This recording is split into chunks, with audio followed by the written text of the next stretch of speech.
একটা কথা কি জানেন? আপনি যত বেশি অহংকার করবেন, তত বেশি আপনার পতন হবে। কারণ অহংকার পতনের মূল। আপনি যদি কাউকে ঠকান, তাহলে আপনিও একদিন ঠকবেন, শুধু সময়ের অপেক্ষা। সময়ের ব্যবধানে আপনিও একদিন ঠকবেন, যদি আপনি কাউকে ঠকান। তো নাজিম আর তানিশা তারা দুজনেই কিন্তু মিমকে খুব সুন্দরভাবে ঠকাইছে। এখন দেখতেছি নাজিম ঠকে গেছে। নাজিম আর তানিশা তারা দুজনে যেভাবে মিমকে ঠকাইছে, এখন আজকে দেখতেছি নাজিমও ঠিক সেভাবে ঠকে গেছে। দেখতেছি আজকে নাজিমের পেস্টি নাই। নাজিমের পেস্টি কোথাও যেন চলে গেছে। তো আমার কাছে মনে হইতেছে এটা একটা ঠকা। কারণ নাজিম আর তানিশা তারা দুজনেই কিন্তু অনেক বেশি অহংকার করছে। নাজিম বলছিল যদি সে তার এই পেজটি নাও থাকে সে চলতে পারবে, তার অনেক ব্যবসা বাণিজ্য আছে, তার অনেক টাকা পয়সা আছে। তানিশাও বলছিল যে সে যদি অনলাইনে না আসে তাহলে সে চলতে পারবে, নাজিমের অনেক টাকা পয়সা আছে, তাছাড়া তানিশার মা বাবারও নাকি অনেক টাকা পয়সা আছে।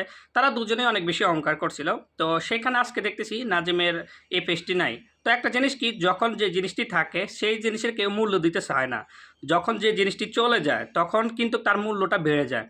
এখন নাজিমের কিন্তু এই পেজটি থাকা অবস্থায় নাজিম কিন্তু এটাকে অনেক বেশি দাম দেখাইছে, অহংকার করছে আর কি, যে আমার এটা না থাকলেও চলবে। এখন যে এটা চলে গেছে, দেখেন গিয়ে এখন এটার জন্য হাই হুতাশ করতেছে যে এটাকে কীভাবে ফিরিয়ে আনতে পারে। তো সেই জন্য বলতেছি তারা দুজনে যেভাবে মিমকে ঠকাইছে তারাও ঠকতেছে।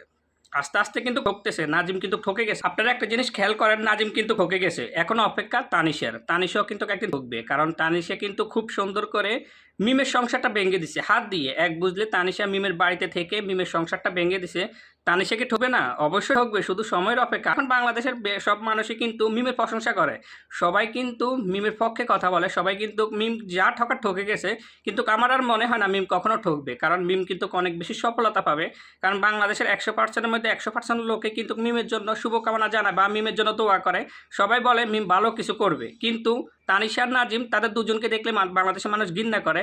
আর বাংলাদেশের মানুষ বলে তারা দুজনেই যেন তাদের মধ্যে ডিভোর্স হয়ে যায়। বাংলাদেশের মানুষ সবাই চাইতেছে নাজিম আর তানিশার মধ্যে যেন ডিভোর্স হয়ে যায়। যদি অনেকে বলতেছে যদি নাজিম আর তানিশার মধ্যে ডিভোর্স হয়ে যায় তাহলে বাংলাদেশের মানুষ নাকি হই হুল্লোড় করবে, কারণ তারা এত বেশি আনন্দ পাবে। তো আর মিমের জন্য কেউ কিন্তু এটা বলে না, সবাই বলতেছে মিম কিন্তু অনেক বেশি সফলতা অর্জন করবে। কিন্তু এই যে আজকে নাজিম ঠকে গেছে, হঠাৎ করে দেখতেছে নাজিমের ফিস্টি নেই। মানে আমি দেখতেছি, আমি মানে চিন্তা করতেছি কেন যেতে পারতেছে না, তখন দেখতেছি নাই। তো এখন আমি মনে মনে চিন্তা করি, এখন নাজিম যখন অহংকার করে বলছিল তার এই পেজটি না থাকলেও চলবে, এখন দেখেন গিয়ে হাই হতাশ করতেছে। এখন দেখেন হাই হুতাশ করতেছে, সেই জন্য বলতেছি অহংকার পতনের মূল। যদি তুমি কাউকে ঠকাও তুমি একদিন ঠকবে। আর সবচাইতে বড় কথা হচ্ছে নাজিম আর তানিশিয়া তাদের দুজনকে বুঝতে হবে যে তারা দুজনেই কিন্তু মিমকে খুব সুন্দরভাবে ঠকাইছে, সেজন্য তারা ঠকুক। এখন বাংলাদেশে সবাই মানে এটা দেখে আজকে হই হুল্লোড় করতেছে যে নাজিমের এইটা চলে গেছে, খুব বেশি আনন্দ পাইছি। কারণ নাজিম কিন্তু অনেক বেশি অহংকার করছে, নাজিম কিন্তু মিমকে ঠকাইছে, সেই জন্য নাজিম এখন ঠকতেছে।